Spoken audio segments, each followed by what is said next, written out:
इस पैनल में हम देख रहे हैं पावर वायरिंग, जो रेड, येलो और ब्लू कलर के एल्यूमिनियम बस बार्स से की गई है।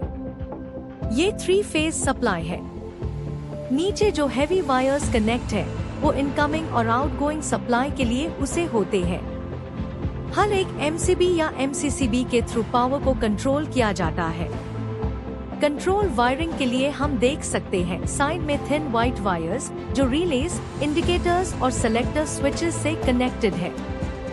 ये वायरिंग फ्लेक्सिबल वायर्स से की गई है और प्रॉपर फेरूल्स यूज किए गए हैं फॉर आइडेंटिफिकेशन।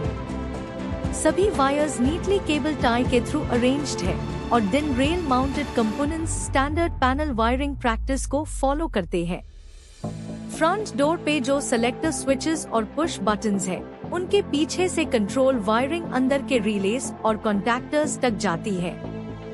ये वायरिंग लेआउट एकदम क्लियर और प्रोफेशनल है, जो सेफ्टी और मेंटेनेंस दोनों के लिए बेस्ट है।